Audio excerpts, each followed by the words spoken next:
O'Reilly. Are your wiper blades chattering, skipping, or squeaking? Don't let streaks or smearing on your windshield compromise your visibility. When it's time to replace your wiper blades, stop by O'Reilly Auto Parts and see our selection. Our professional parts people will even install your new wiper blades while you wait. Stop by O'Reilly Auto Parts today. O'Reilly Auto Parts. For all you elk hunters out there, chasing turkeys is basically the same thing. I know the reaction you just gave me, but don't knock it till you try it, and don't try it without OnX. The Hunt app will not only help you find new areas on public ground, but I use it to find out landowner info to get permission on private ground that I see birds on as well. OnX Hunt has a special offer for you. Use code CAL to receive 20% off your membership at onxmaps.com/hunt and find more birds this spring. Hey, I just sat down with the owners and operators of Maui Nui Venison. They're on a mission to balance axis deer populations on Maui while giving back to the community and run a totally sustainable operation. For folks like me who want to get your own meat but aren't always successful, you can become a snack subscriber, get some axis deer sticks sent right to your door. Visit MauiNuiVenison.com. That's MAUINUI. Venison.com and use promo code CAL for 20% off your first order.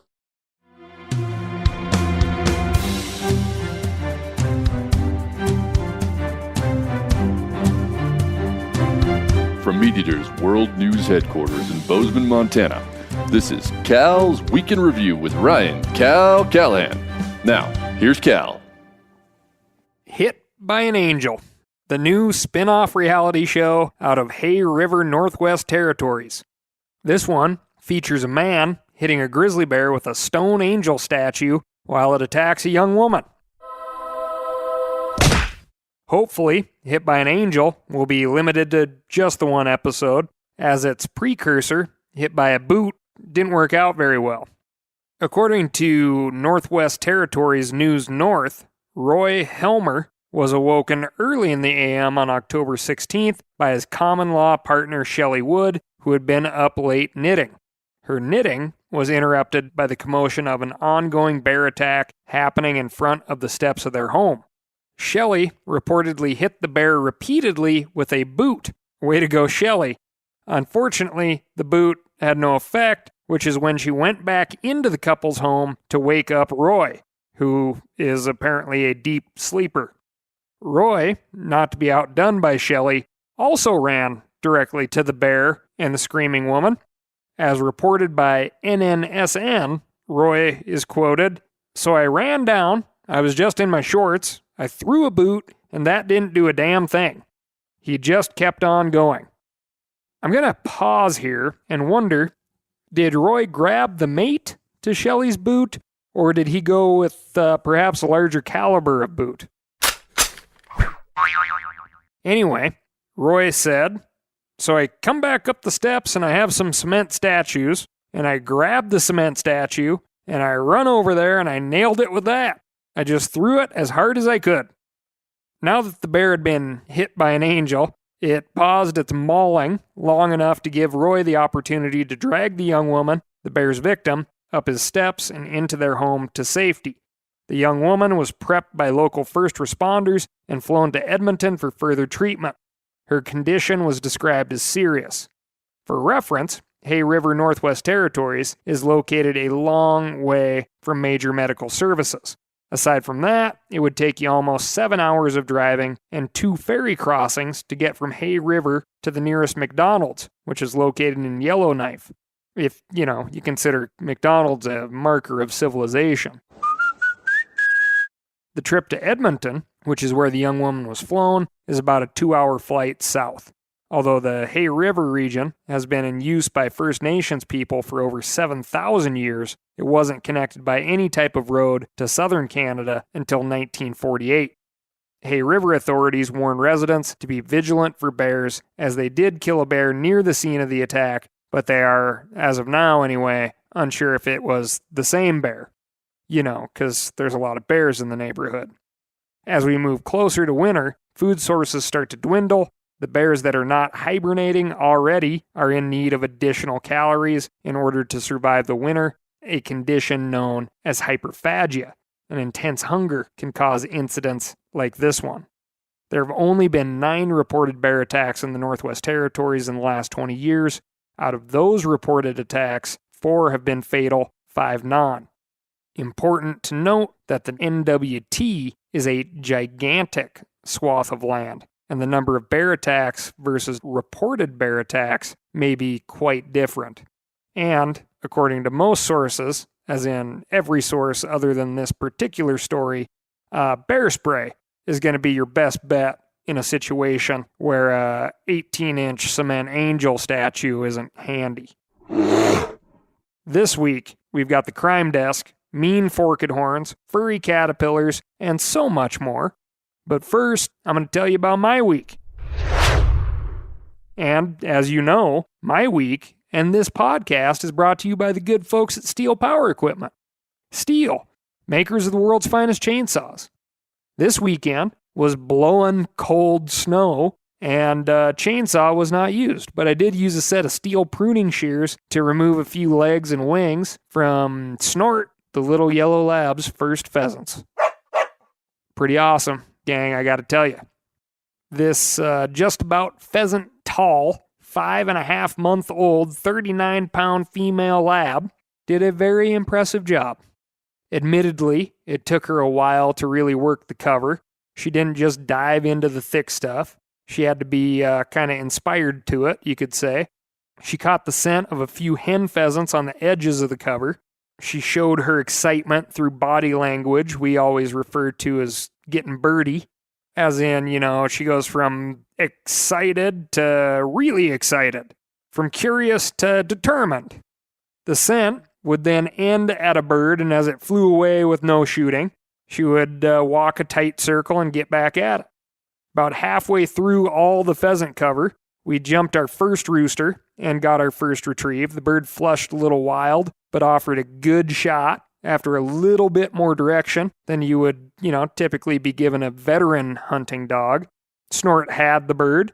Then after that, she hunted harder and started working the cover harder. The birds responded to this by running faster and, to my dismay, flying way out ahead of shooting range. Some of the birds even flew onto the adjacent property for which we had no permission. This is pheasant hunting, and nothing new, but repetition is so important for the learning of a puppy that I gotta tell you, my heart just ached a little bit with each bird that flew that fence. The one bird would have been a win. But if we could get a couple more opportunities at least, that extra bit of repetition, that very same day, the same outing, would leave that much more of an imprint on Snort. So, we transitioned our tactic to a very common one of posting one hunter as a blocker, and Snort and I would be the drivers or flushers. At this point, we had only about a third of the cover left to hunt, roughly 2 quarter-mile walks, let's say. The hope with this strategy is that the birds that are running well out in front of the dog and gun will feel the presence of the blocker and stop, or keg up, as we like to say, instead of continuing to vacate the county. The flusher gets within responsible range of the blocker, and both parties get shot opportunities as the dog flushes birds, or the birds just get nervous and fly on their own. That's the ideal scenario. We worked the first patch of cover down to the blocker, and although birds flushed, no shots were made, with the exception of one rooster that double-backed and flushed directly in front of me, and of course I missed. I was behind him on the second shot, just like I was on the first shot. And you could say it was a gimme type of scenario. I gotta tell you, nothing feels worse than missing over a puppy. The second patch of cover, the birds now educated to our presence, held very tight, but Snort broke out her previously undiscovered A-game, and just like she's been doing on songbirds, like western meadowlarks and black-capped chickadees, she had her nose on a lot of pheasant butts. It was really something to see. Really, really cool. She made a couple of great retrieves and even hunted down and retrieved a crippled bird in thick cover in what I would call a veteran's pace. That old ditch chicken is shockingly white meat in my fridge. A couple in the brine for slow roasting. I got to tell you, I used to hate cooking pheasants because I didn't have the patience to treat them right. I consistently dried them out. Now, however, it is a real treat. I typically just do a water and salt brine, let them relax for a full 24, ideally 48 to 72 hours. The birds that aren't fully plucked, I make a very nice piccata out of them, and it is better than any darn chicken you're going to buy. Can't wait until next weekend. Moving on to the How Do It Work desk. The puss moth caterpillar has been showing up out of its normal range and educating the residents of Eastern Virginia.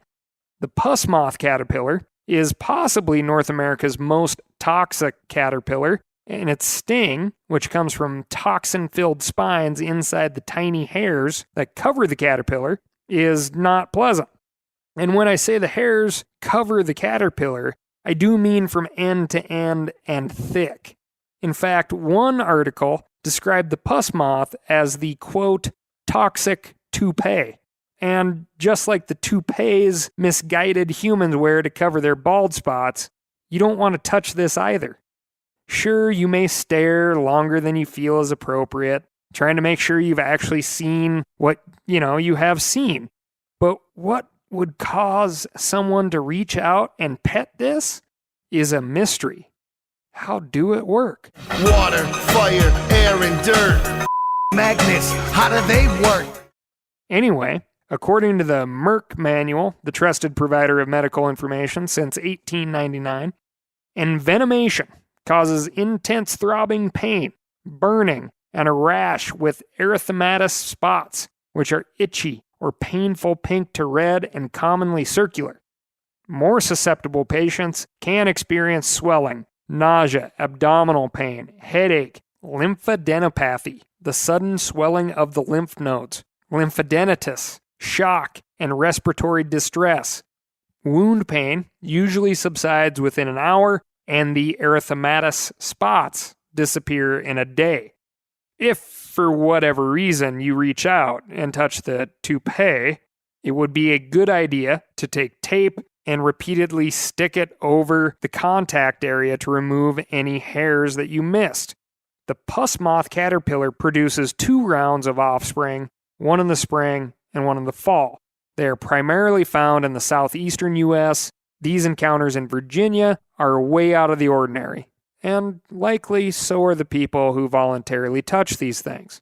Suffice it to say, if you pet the toupee, well, in Whoville, they say, you'll pay, but only for a day.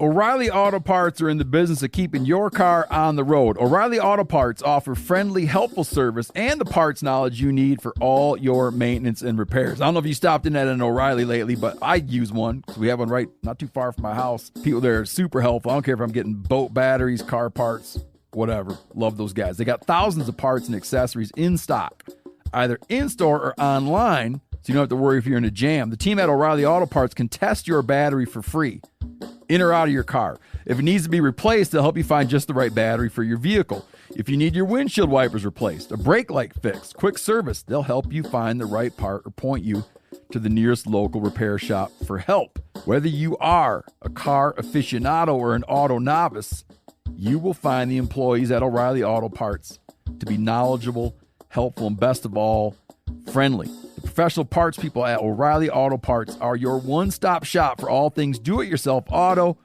You can find what you need in-store or online. Stop by O'Reilly Auto Parts today or visit us at O'ReillyAuto.com/meat-eater. That's O'ReillyAuto.com/meat-eater. For all you elk hunters out there, chasing turkeys is basically the same thing. I know the reaction you just gave me, but don't knock it till you try it, and don't try it without OnX. The Hunt app will not only help you find new areas on public ground, but I use it to find out landowner info to get permission on private ground that I see birds on as well. OnX Hunt has a special offer for you. Use code CAL, to receive 20% off your membership at onxmaps.com/hunt and find more birds this spring.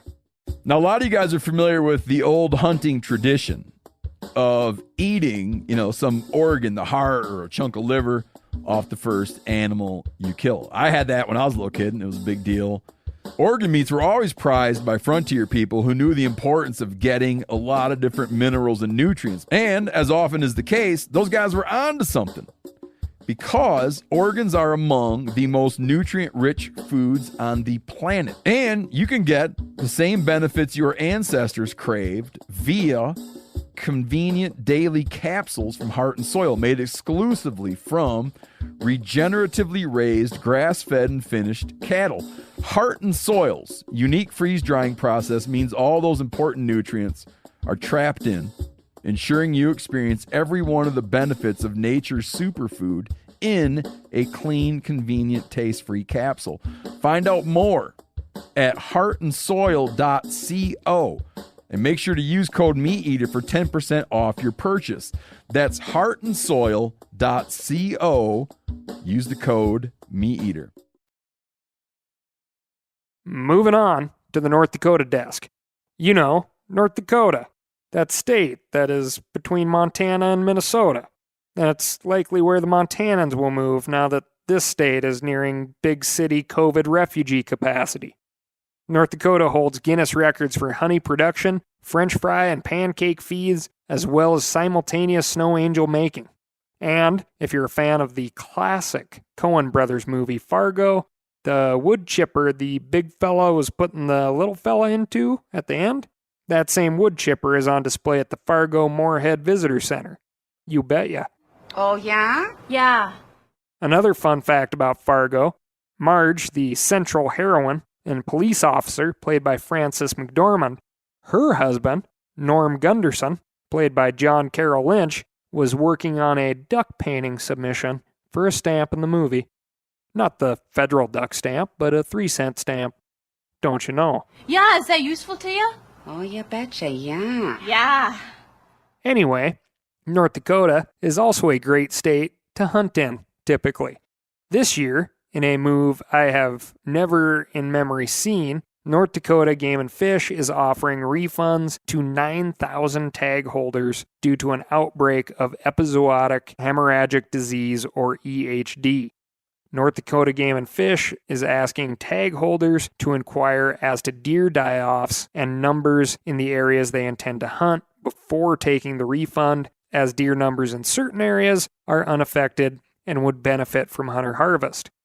EHD is caused by outbreaks of the Culicoides midge, a gnat amongst the biting gnats that are commonly referred to as a no-see-um.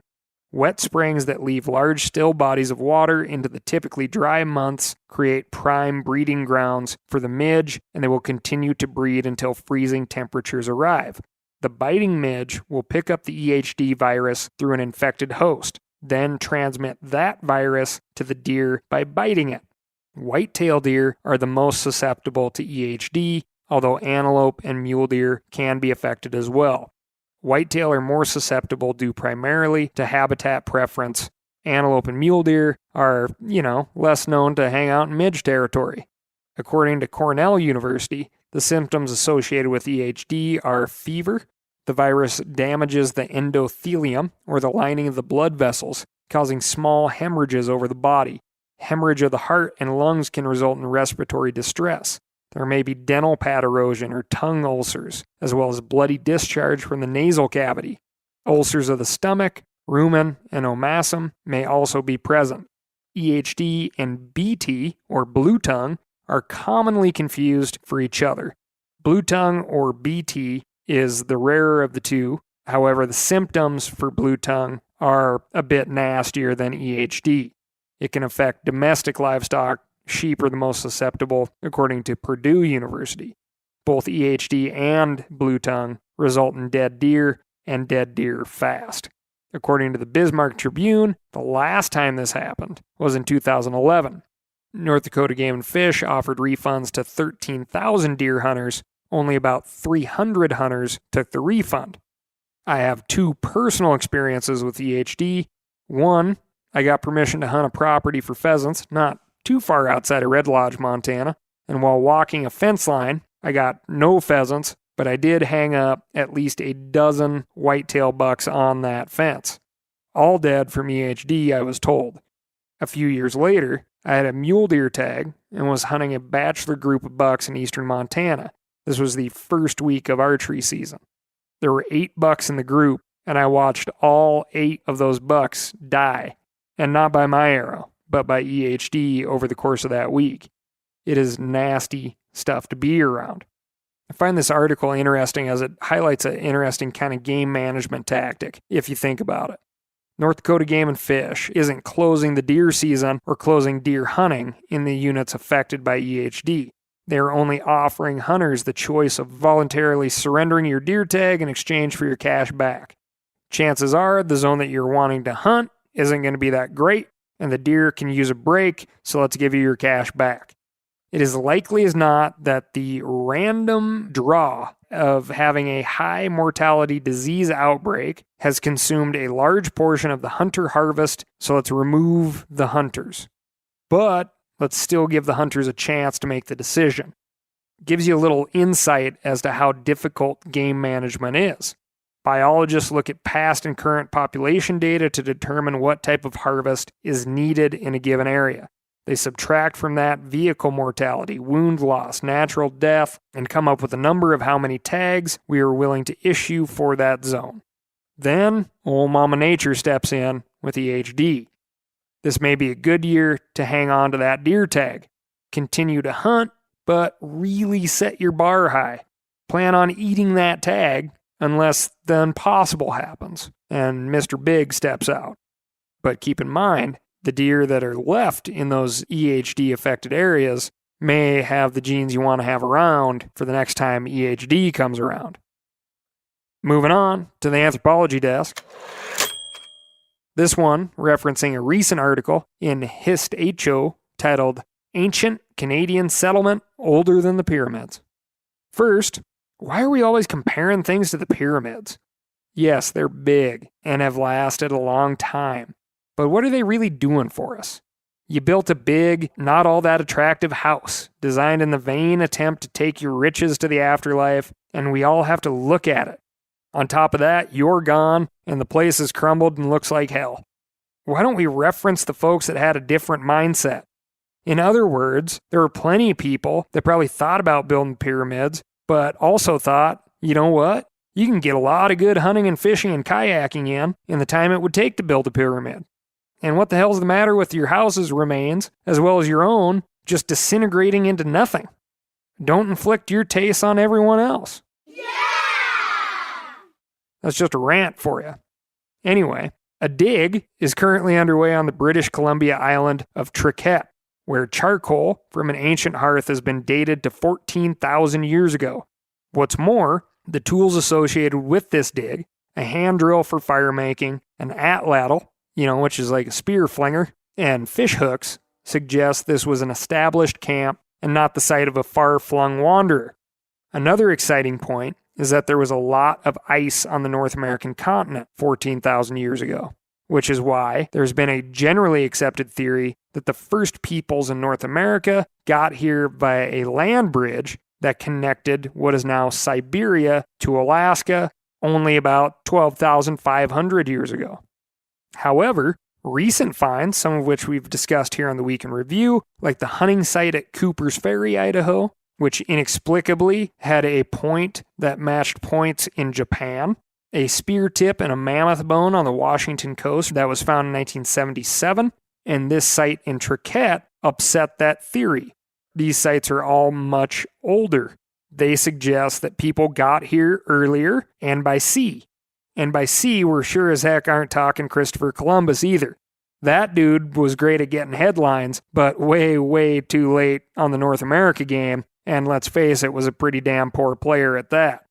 The location of Triquet Island, about 150 miles northwest of Vancouver, is an important site for the Heiltsuk Nation, as the timing fits the narrative of their oral history and may help them in negotiations of territorial rights with the Canadian government. It's not going to be hard to argue who got there first. Another thing I like to think about when contemplating the diaspora of peoples from this time: their tools, their abilities, their inabilities, and the big question of why did they feel like pushing themselves to a new continent. Pick just one issue that causes people to move: population density. Too many people putting too much pressure on the resources of the area. Well, here's some fun numbers for you. The Earth had possibly as few as 4 million people 12,000 years ago. That's roughly 49 million miles squared per million people. Right now, Los Angeles, California, roughly has 4 million residents spread out over just 500 square miles. Let's say, just for fun, you were traveling with a family unit of 11 individuals. 12,000 years ago, you could have had roughly 4.5 million miles squared per 11-person family group. Of course, some of these completely made up familial home ranges would have been completely uninhabitable because they were either covered in ice or water, but hey, space is space. Look at all this floor space. We do aerobics in here. So many activities. Next up, at the anthropology desk, the ancient Nazca lines. The famous yet mysterious Nazca lines are a series of over 300 geoglyphs in Peru. A geoglyph is a design or motif made out of rocks or something permanent. Scientists recently discovered a new one in the Peruvian desert of a cat, which, as far as outdoor cats go, is about as good as you can get. Moving on to the crime desk. In what is the biggest poaching case in Nebraska state history, as of this recording, over 100 people from 21 states have been linked to one outfitter for their involvement in wildlife crime. Crimes including illegal baiting, out of season, illegal means of take, the shooting of non-game animals, tag fraud, violations of the Lacey Act, and so much more. So far, and we do mean so far as the process is ongoing, 30 people have pled guilty and have been ordered to pay a collective total of $570,453 in fines and restitution.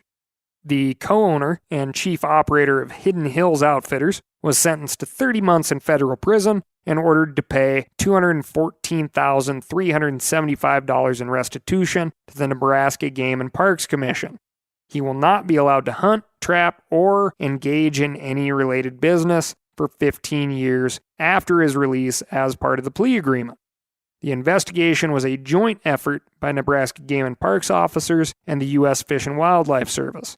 Together, they uncovered a minimum of 97 animals that were transported over state lines, including 34 mule deer, 30 white-tailed deer, 27 turkeys, and 6 antelope. Hunters are cheering as wildlife crime can so often fail to get the full attention of the courts. This 5-year investigation started with a tip from an unnamed concerned citizen. One phone call. Well done, Nebraska Game and Parks. If you want more on this story, you can get it at themeateater.com from that well-writ Kristen Schmidt. Sticking with the crime beat, we'll call this one The Buck Stops Here, and this one may have you looking twice at forked horned bucks this season. Just last week, a Colorado woman was gored in the stomach by a neighborhood mule deer buck while walking her dog. She sustained cuts to her head, arms, and legs and was hospitalized. The 73-year-old, who allegedly raised a days-old fawn in her home, has been cited and fined $1,000 for illegally raising and feeding wildlife. The investigating Colorado Parks and Wildlife officer was reportedly approached by the buck, who now had the victim's blood on its antlers. The officer killed the habituated buck. A necropsy of the animal determined it had been eating unnatural foods. Just another reason to not feed wildlife. They will attempt to kill your neighbors. And maybe stay off the unnatural foods. That's all I've got for you this week. Thanks so much for listening. As per usual, let me know how I'm doing, and most importantly, what is happening in your neck of the woods by writing in to askcal@themeateater.com. That's askcal@themeateater.com. Thanks again, I'll talk to you next week.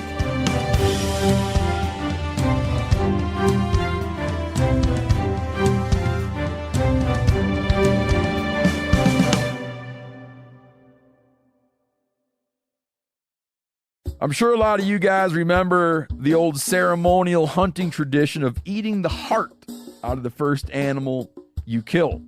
Meat from those organs are among the most nutrient-rich foods on the planet. You can get those same benefits your ancestors craved via convenient daily capsules from Heart and Soil. Find out more at heartandsoil.co. And remember, use code MeatEater for 10% off your purchase.